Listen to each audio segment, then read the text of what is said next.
Hello friends, कहानी की शुरुआत में हमें सुबह का वक्त दिखाया जाता है और बाहर का नज़ारा दिखाया जाता है और फिर हम देखते हैं कि जेवू अकेले ही बेड पे सो रहा होता है। फिर वह जाग जाता है और उठ के बैठ के हियोजिन को ढूंढता है और वह कहता है वह चला गया। फिर जेवू कहता है हे भगवान, आखिर हियोजिन अब कहाँ भाग गया। फिर वह भी तैयार होकर हियोजिन को ढूंढने चला जाता है और आगे बढ़ते हुए कहता है आखिर वो मुझे बिना बताए ऐसे कैसे चला गया है। क्या वह काम पे चला गया होगा। ऐसा कहते हुए वह घर में आ जाता है और दरवाज़ा खोल के अंदर आता है। दोनों बच्चे बाहर उनका इंतज़ार कर रहे होते हैं और युनवो जेवू को देख के कहता है मिस्टर जेवू, एकदम से खड़ा होते हुए। फिर जेवू कहता है युनवो वो ही, और दोनों बच्चे काफ़ी परेशान लग रहे होते हैं। जेवू बच्चों की तरफ आते हुए कहता है क्या तुम्हें हियोजिन के बारे में कुछ पता है, क्या उसने तुम्हें कुछ बताया। और उसकी बात सुनकर के युनवो कहता है हाँ, उसने कहा था कि वह कुछ वक्त के लिए काम में बिजी रहेगा और इस वजह से वह घर नहीं आ पाएगा। और उसके बाद वह काले कपड़े पहने हुए इंसान के साथ चला गया। और वही की बात सुनकर के जेवू मन में कहता है क्या वे मोजिन के लोग हो सकते हैं। तो अब ये साफ दिख रहा है कि आखिर मुझे करना क्या है, पर सबसे पहले मुझे बच्चों की देखभाल करनी होगी। मैं बस इतना आशा कर सकता हूँ कि यह ज़्यादा परेशान ना हो। ऐसा वो बच्चों की तरफ देख कर के कह रहा होता है अपने मन में। और फिर वे बच्चों के पास जाता है और मुस्कुराते हुए उनसे कहता है बच्चों चलो अंदर चलते हैं, यहाँ पे बहुत ठंड है। और क्या तुमने कुछ खाया है। उसकी बात सुन कर के युनवो कहता है नहीं। और वही भी जेबू को देख रहा होता है। फिर जेबू उससे कहता है क्या फ्रिज खाली है। और युनवो कहता है नहीं, बस हमें भूख नहीं लग रही थी। युनवो की बात सुनकर के जेबू उसको देख के कहता है ओह आई सी। फिर जेबू उससे कहता है क्या हियोजिन ने और कुछ कहा था। फिर युनवो कहता है उसने बस हमसे इतना कहा कि हम अच्छा खाएं और खूब पढ़ाई करें और अपना ख्याल रखें। और फिर जेबू कहता है तो फिर तुम बाहर क्यों बैठे हो ऐसे, अगर हियोजिन को पता चलेगा तो वह काफ़ी परेशान हो जाएगा। फिर वही कहता है बट मिस्टर जेबू, अपने फेस को टर्न करके जेबू को देखते हुए और कहता है पर हियोजिन आज कुछ अलग लग रहा था। वह वैसे ही लग रहा था जैसे हमारी माँ लग रही थी उनके गायब होने से ठीक पहले। और ये बात सुनकर के वही भी अपना फेस टर्न करके उदास हो जाता है। जेवू उससे कहता है अरे नहीं, हियोजिन जल्द ही वापस आएगा। और उनको चीयर करते हुए कहता है खुश होके और यदि तुमने खाना नहीं खाया तो फिर तुम्हारे पास ताकत नहीं रहेगी उसका इंतज़ार करने के लिए, तो चलो खुश हो जाओ और चीयर अप किड्स। उसकी बात सुन कर के दोनों बच्चे उसके तरफ देखते हैं।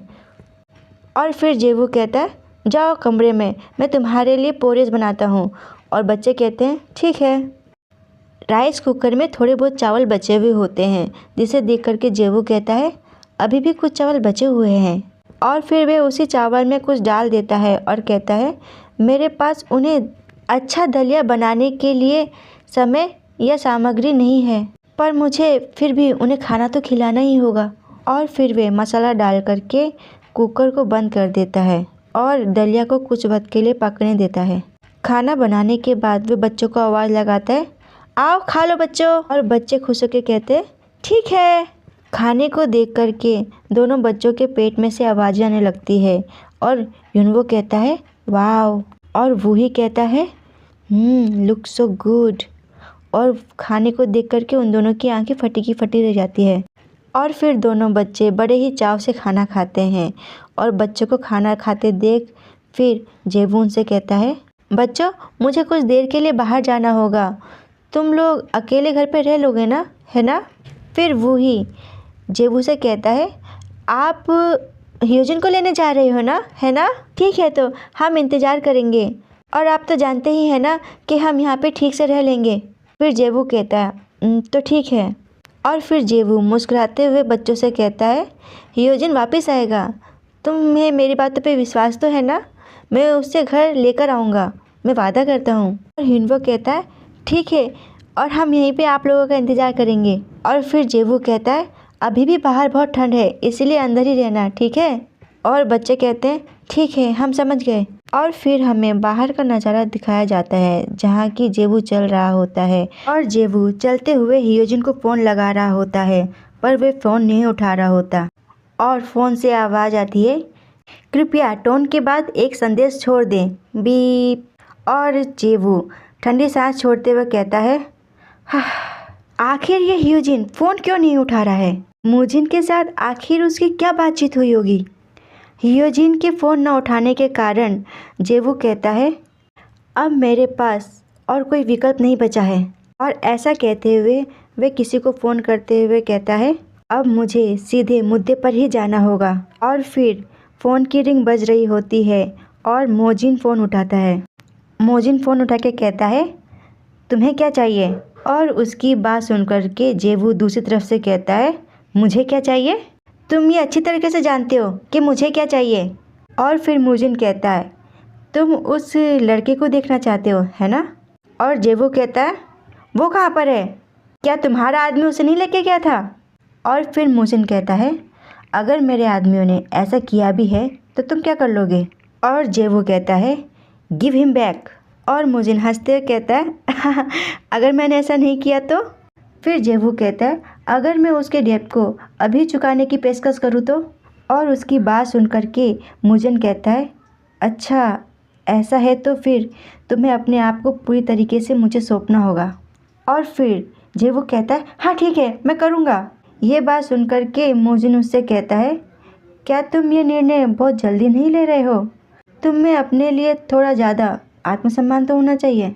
और जेवू की बात को मोजिन सीरियसली ना लेते हुए कहता है, मुझे लगता है कि तुम्हें बस इतना ही कहना था, तो फिर ठीक है, मैं फ़ोन रख रहा हूँ। और जेवू कहता है, नहीं रुको। और मोजिन फ़ोन को बंद कर देता है। और फिर जेवू चिढ़ते हुए कहता है, हाँ पर उसने तो मुझे सजेस्ट करवाया था।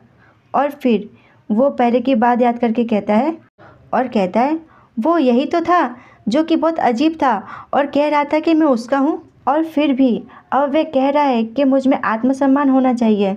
हाँ क्या बकवास है। और फिर अपने आप से ही कहता है, हाँ छोड़ो भी, वैसे भी अब मुझे उससे व्यक्तिगत रूप से मिलना होगा। ऐसा वे भागते हुए कह रहा होता है। और फिर डेंसो मोजिन से कहता है, मिस्टर चोई, सीओ जेवू इज़ हियर। और फिर जेवू चिड़े हुए अंदाज में मोजिन से कहता है, आई एम हियर। और मोजिन उससे कहता है, उसको पीछे मुड़ के देखते हुए, तुम में डर नाम की कोई चीज़ नहीं है, है ना? फिर जेवू उसके तरफ बढ़ते हुए कहता है, हियोजिन कहाँ है? और मोजिन उससे कहता है, तो वो पहला शब्द ये है जो तुम मुझसे पूछना चाहते हो। और फिर जेवू से कहता है, क्यों ना तुम पहले बैठ जाओ। फिर जेवू मोजिन को देख के चिढ़ते हुए कहता है अपने मन में, देखो ज़रा ये कितना अनबॉदर है, तो फिर इससे मुझे कोई मदद नहीं मिलेगी। अब मुझे अपना आखिरी उपाय करना होगा। फिर वे नीचे बैठ जाता है और मोजिन उसे देख के कहता है, तुम ये क्या कर रहे हो? और फिर जेवू कहता है, मैं घुटनों में बैठ के भीख मांग रहा हूँ, प्लीज़ हियोजिन को जाने दो। उसका कर्ज चुकाने के लिए मुझे जो कुछ भी करना होगा मैं करूँगा। फिर मोजिन गहरे विचारों में सोचते हुए उसे कहता है, हाँ ये बात जानने के लिए मैं भी बहुत उत्सुक हूँ। और फिर वे अपने जूतों से जेवू के फेस को उठा के कहता है, मैंने अपने जीवन में हर तरह के लोगों को देखा है, लेकिन शायद ही कभी मैं किसी ऐसे व्यक्ति से मिला हूँ जो किसी और का कर्ज चुकाने को इस तरह से तैयार हो जाए, बेशक कुछ चुनिंदा लोगों को छोड़कर। और फिर कहता है, क्या तुम उस बच्चे से प्यार करते हो? उसकी बात सुनकर के जेवू उसे बड़े ध्यान से देखता है। वह कुछ कह नहीं पाता। और फिर मोजिन कहता है, वेल। और जेवू अपने फेस को नीचे टर्न करके कहता है, हाँ मैं उससे प्यार करता हूँ। और फिर मोजिन कहता है, लेकिन जब मैं तुमसे पहली बार मिला था तो मुझे इस बात का आभास नहीं हुआ। और फिर जेवू कहता है, हाँ मुझे हाल ही में इस बात का एहसास हुआ है। और फिर मोजिन मुंह बिगाड़ते हुए कहता है, मुझे इस तरह के सिचुएशन में बड़ा मज़ा आता है, जैसे कि लोगों के जीवन को नरक में बदल देना और तुम जैसे दयालु आत्माओं को डिस्ट्रॉय कर देना। और फिर कुछ सोचते हुए कहता है, लेकिन किसी कारण से मैं तुम्हारे साथ ऐसा नहीं कर पा रहा। और जेवू उसे बस देखता रहता है। और फिर मूजिन अपने हाथों से सोफे पे टैप टैप करते हुए कहता है, इधर आओ। और जेवू से कहता है, उस बच्चे ने मुझसे कहा तुम्हें अकेला छोड़ने के लिए। और जेवू खड़ा होकर उसके तरफ जा रहा होता है। तभी मूजिन एकदम से उसके कमर में हाथ डाल के उसे अपने तरफ खींच लेता है, जिससे कि जेवू एकदम मूजिन के करीब आ जाता है और वो काफ़ी शॉक भी होता है। और फिर मूजिन कहता है, चलो तुम ही बताओ, तो मुझे अब क्या करना चाहिए? क्या मुझे तुम्हें जाने देना चाहिए? और फिर जेवू कहता है, और जेवू घबराते हुए अपने आप में कॉन्फिडेंस दिखाते हुए उससे कहता है, तुम्हें हियोजिन को जाने देना चाहिए, ना कि मुझे। ऐसा कहते हुए उसे काफ़ी पसीने भी आ रहा होता है। और फिर वह कहता है, मुझे लगता है कि तुम मुझे पसंद करते हो मूजिन, तो फिर मैं तुम्हें यहाँ पे अपने आप को ऑफ़र करता हूँ। तो क्या तुम इस अपॉर्चुनिटी को नहीं लेना चाहोगे? और मूजिन उससे कहता है, हाँ तुम सही हो, मैं तुम्हें पसंद करता हूँ। और कहता है, लेकिन अब हालात बदल गए हैं। और एकदम से झटका दे करके जेवू को अपने तरफ खींच लेता है और कहता है, तुम्हें थोड़ा और कोशिश करने की ज़रूरत है। चलो मुझे बताओ, आखिर मुझे तुम्हें क्यों खरीदना चाहिए? उसकी बातें सुनकर के जेवू भी काफ़ी शॉक हो जाता है। और इसी के साथ ये पार्ट होता है समाप्त। धन्यवाद।